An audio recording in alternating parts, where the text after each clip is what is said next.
What's up guys, and welcome back to another episode of the Realistic Career Mode. This is episode number 82, and we're starting today's stuff on the back of our victory over Watford at Stamford Bridge to put us through to the EFL Cup last 8, where we'll take on the nil Championship side, Leeds United at Stamford Bridge. Feisty affair there, I'm sure. And also, you would have seen during the game, Tammy Abraham took a knock, but it's just a bruise, so we'll miss our away day against the Gunners, but he'll be okay to soldier on since then. I have to say, since I've upped the injury sliders, as you see our fixtures for November, massive games here. The Gunners, Leicester away, West Ham at home, and I know you see it, Southampton at Stamford Bridge in the Champions League as well, plus match days 4 and 5 in the Champions League as well.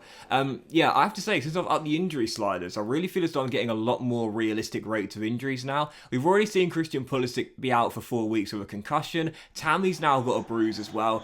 It's good to see it, because I mentioned before, injuries make the game more realistic, and they should be part of the game, and they should be quite common. Not overly so, but at the moment, I think the frequency of the injuries we're getting, and the severity too, are very, very realistic indeed. So, yeah, for the first game of today's episode, on the back of our best run of form of the season with Chelsea. 8 straight wins in all competitions, now taking on the Gunners. Arsenal away at the Emirates Stadium. Did you see, very briefly, just a few days ago, Mikel Arteta signing that new long-term deal? Can we give Arteta some props? I mean, I've talked about it before. At the start of the season, after a horrific start, the first 3 games of the season, they lost all 3. They conceded, I think it was 5 goals against Manchester City at the Etihad Stadium. They got beat on the opening night to Brentford away as well, and they hadn't scored a single goal in the first 3 games. And I remember bookies at the time had Arteta as the favourite to be the first Premier League manager sacked this season. What a turnaround from Arsenal. I mean, seriously, they right now have a chance of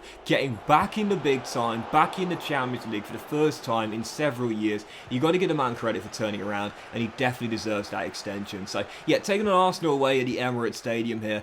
I very briefly mentioned at the end of the last episode the possibility of a quadruple this season, inspired by Liverpool's run this year in all 4 competitions, already picking up 1 in the EFL Cup and still in the hunt for the Premier League, the Champions League, and of course the FA Cup final in those last 2. They're of course in the final for both of those competitions as well. Taking on the Gunners away at the Emirates Stadium here, I also started thinking, after our great start to the campaign and avoiding defeat once again, goalless draw in North London, possibly could have won it as well. A couple of great saves by Leno, and right towards the end, I brought him on with half an hour to go. Jong Sang-bin scored the winner against Watford, and he just totally fluffed his lines. Could have been a Chelsea hero bagging the winner there, but I totally scuffed the shot there with Jong Sang-bin. That was awful with me. I should have just taken a touch, really. But even so, I thought about it, and I was thinking, do you know what's also a possibility? I mean, this is very early days, and I know I'm tempting fate by saying this, but after 9 straight games without a loss, and whilst our winning run was ended there, it was still a draw.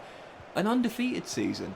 An invincible season. And when you think about the amazing Premier League seasons we've seen over the years, and I mentioned before, I've been watching football since I was 6 years old. I've seen some incredible feats over the years, and whilst there are a couple that I'm a bit too young to remember, there are several that really stand out to me as, Premier League campaigns, whole seasons, if you will.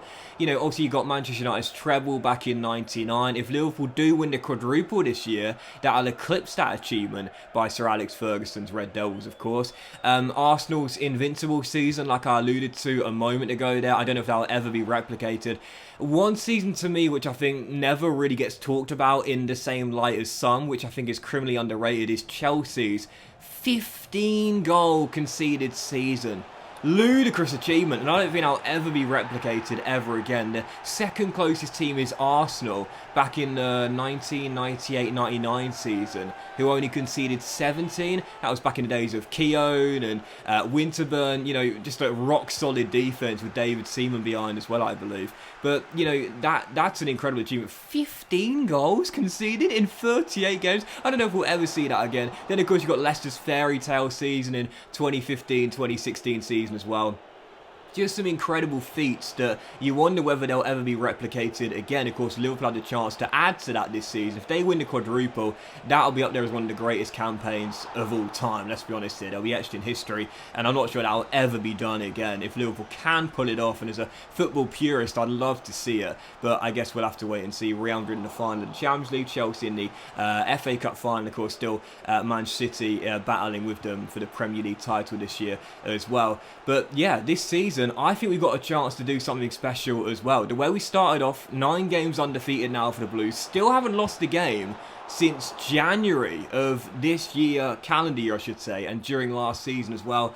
I think we've got a chance to do something like that, you know, maybe a quadruple. You know, the defense isn't going to happen, I'll be honest here, but possibly a record for goals or, you know, going undefeated. There's definitely a chance. I guess we'll have to wait and see over the course of a long season if I can maintain this red-hot start, because for the second game of today's episode here, Benfica at the Bridge, we beat them at the Stadio de Luz by 3-1, now taking on the Portuguese side here, and this is a game where Dembele really turned up. I've mentioned before, Dembele's a player who no one denies his class, but it's his consistency and his injuries that have always been the main problem with Dembele. But in this game, bagged a brace, great goal there to make it 2-0. But talking of great goals, well, with 30 seconds to go, you've just seen the assist of the series, and possibly the assist of FIFA 22. Oh my goodness, I just got done. And I remember when this goal happened, I dropped the controller, put my hand to my mouth and thought, what have I just seen?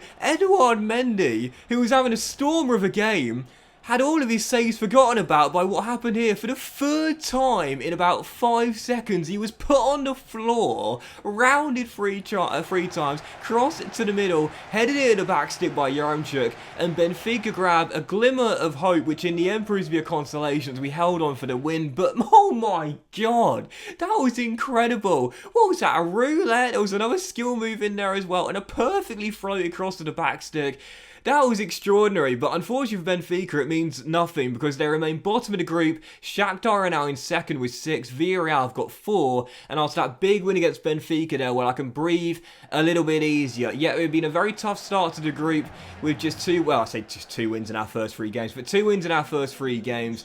It was still very tight heading into that game there, but now, as you saw the group table, it means that heading back to Spain against Villarreal, if we just avoid defeat against Unai Emery's side, we'll guarantee qualification with a game to spare. If we win it, we'll guarantee top spot with a game to spare. So I'll be honest, it's been a much tougher group than the group table suggests. No doubt about it. Every game's been tight and close, but the most important thing is that our quality shone through, and that means that we are on the brink of qualification. Thank goodness for that, because I'll be honest here, this has been a very tough group, much tougher than the group table suggests. You would have seen that during the gameplay as well. Even so, third game of today's episode, aiming to keep our unbeaten run going. Now 10 in all competitions, and it was my former team, Southampton, at Stamford Bridge. And you would have seen by the lineup as Lautaro Martinez gave us the lead as well.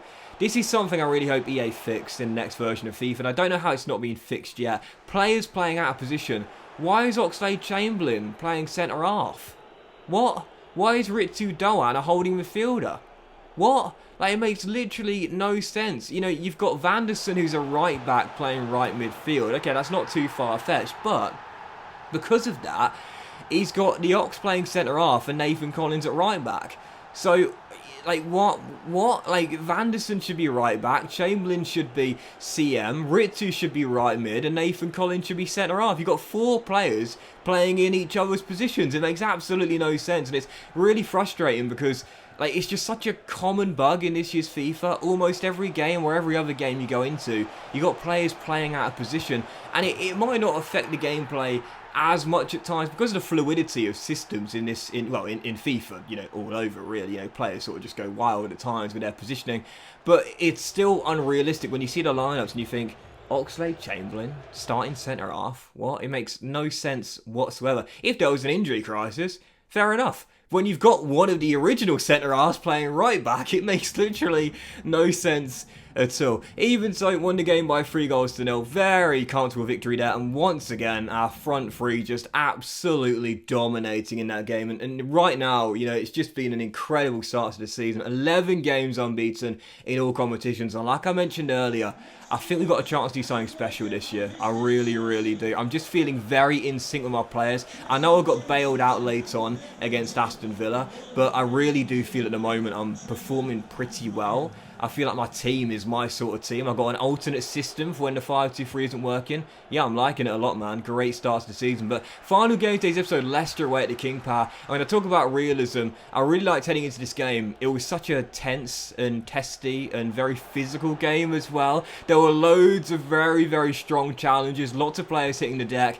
And I really hope in future versions of FIFA, when games start off like this, you really feel it. You feel the intensity of the game, because I mentioned before, sometimes the games feel so similar from one to the next. When games start off so physical, I want to see more individual battles on the pitch, you know, but we're still dealt at 0-0. There were more slide tackles than shots in this game, with just over a quarter of an hour to go in a very feisty affair at the King Power.